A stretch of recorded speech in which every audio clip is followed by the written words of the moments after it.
العالمین نے ہمارے اور آپ کے اوپر بہت سے احسانات کیے ہیں، بہت سی نعمتیں اس نے ہمیں اور آپ کو دی ہیں۔ ان نعمتوں میں ایک بڑی نعمت یہ ہے کہ اس نے ہمیں اور آپ کو انسان بنایا۔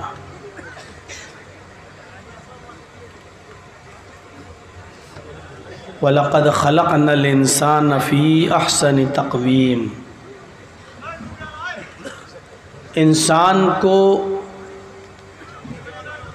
سب سے بہتر ڈھانچے میں، سب سے بہترین ساخت کے اندر پیدا کیا۔ اس انسان کو عقل و شعور دیا، اچھا اور برا سمجھنے کی صلاحیت دی۔ یہ انسان ہی ہے جو سمجھتا ہے کہ میرے لیے اچھا کیا ہے، میرے لیے برا کیا ہے۔ انسان چاہے جتنے گناہ کرتا ہو، لیکن وہ جانتا ہے کہ ہم یہ کام جو کر رہے ہیں وہ ٹھیک نہیں ہے۔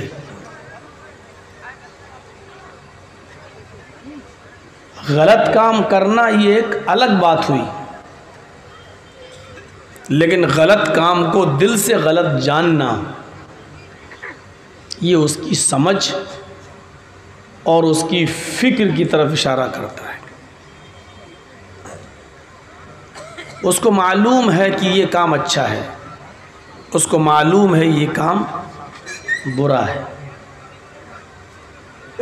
نماز پڑھتا ہے، اس کا دل اندر سے کہتا ہے کہ یہ اچھا کام ہے۔ کسی غریب کی مدد کرتا ہے، اس کا دل اندر سے کہتا ہے کہ یہ کام اچھا ہے۔ کسی غریب لڑکی کی شادی کرا کر اس کا گھر بساتا ہے، اس کا دل اندر سے کہتا ہے کہ یہ کام اچھا ہے۔ لیکن جب یہی انسان کوئی برا کام کرتا ہے، شراب پیتا ہے، لیکن اس بات کو اچھی طرح جانتا ہے کہ ہم جو کر رہے ہیں وہ صحیح نہیں ہے، جوا کھیلتا ہے، اس کا دل اندر سے اس کو ملامت کرتا ہے کہ ہم جو کر رہے ہیں وہ صحیح نہیں ہے۔ کسی کی ماں بہن بیٹی کے ساتھ غلط کام کرتا ہے، اس کا دل اندر سے اس کو ملامت کرتا ہے کہ یہ کام ٹھیک نہیں ہے۔ پھر اللہ تعالیٰ نے اس کو اختیار دیا ہے کہ ہم نے دونوں راستے تمہیں بتا دیے ہیں، یہ اچھا ہے، یہ غلط ہے۔ اِنَّ هَدَيْنَاهُ النَّجْدَيْنِ اِمَّا شَاكِرًا وَإِمَّا كَفُورًا، ہم نے دونوں راستے بتا دیے ہیں، یہ صحیح ہے، یہ غلط ہے، یہ اچھا ہے، یہ برا ہے، اور پھر تجھے آزاد چھوڑ دیا ہے۔ اب تم چاہو تو اچھے راستے پر چل کر شکر گزار بن جاؤ، یا برے راستے پر چل کر اللہ کے نافرمان بندے بن جاؤ، یہ تمہارا اختیار ہے۔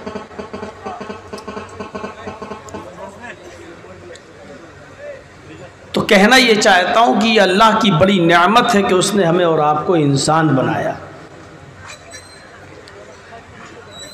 اور انسان بنانے کی حیثیت سے یہ الگ بات ہے کہ دنیا میں بہت سے مذہب ہیں، انہی مذاہب میں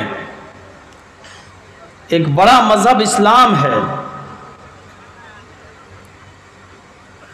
اور آپ اسلام کی جب اسٹڈی کریں گے، اسلام کا جب مطالعہ کریں گے، قرآن کو جب آپ پڑھیں گے، حدیث کو جب آپ پڑھیں گے، تو آپ کو پتہ چلے گا کہ اسلام پورا کا پورا انسانیت سے بھرا پڑا ہے۔ آج پوری دنیا میں بات انسانیت کی ہو رہی ہے،